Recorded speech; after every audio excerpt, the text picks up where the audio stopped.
Early on during the creative process, Sunset Overdrive was going to be a serious post-apocalyptic game, set in a rapidly decaying world, with a dull color palette and a serious tone. However, creative director Marcus Smith stated that Insomniac decided to go back to their roots, and draw influences from old Sega games such as Jet Set Radio and Crazy Taxi. One early model of the game actually included skateboarding.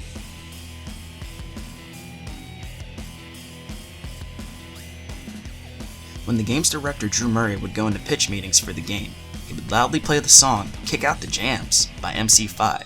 He would then jump on his chair or a table and yell his pitch, because he wanted to demonstrate the over-the-top gameplay of Sunset Overdrive.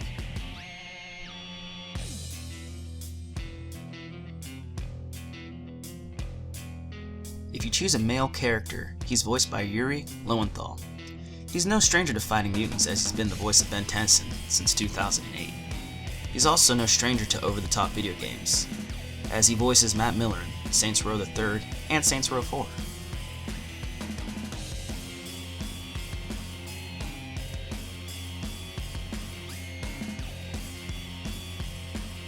After the first mission ends in Horror Night, and the opening credits roll, the game zooms in on several posters on the fridge. On a poster that lists Insomniac Games production, and seems to advertise a fake console named the Moon System 94, 1994 being the year Insomniac Games was founded.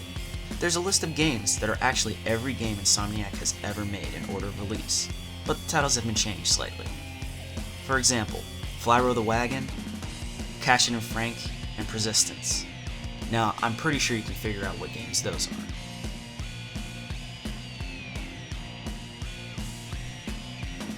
Interestingly enough, majority of Insomniac games in the past have been PlayStation exclusive, because Insomniac likes to retain the rights to their games. However, this time around, Microsoft was the only company willing to agree to their terms, making this the first Xbox exclusive game for Insomniac.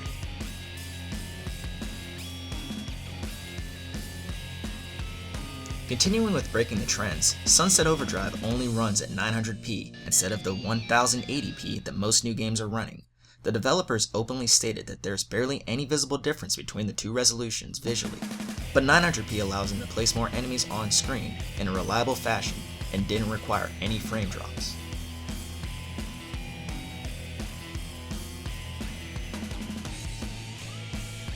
During a flashback sequence in the first mission, the character is throwing away trash during the overcharged launch party and starts playing a game on his phone. He's playing Sunset Overdrive on his phone.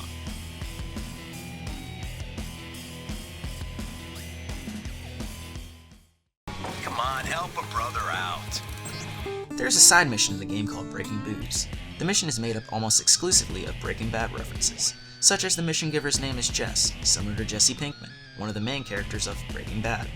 He even shares the same speech pattern with randomly placed curse words and frequent usage of the word yo.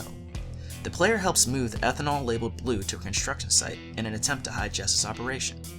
In Breaking Bad, Walter and Jesse temporarily move their blue meth operation to a junkyard. The Scabs tells Jess, "We have your recipe, we just need you to tell us how to make it," which is a line Gus Fring tells Walter, and the same line the white supremacists tell Jesse. We have your recipe, we just need you to show us how to make it. Screw you!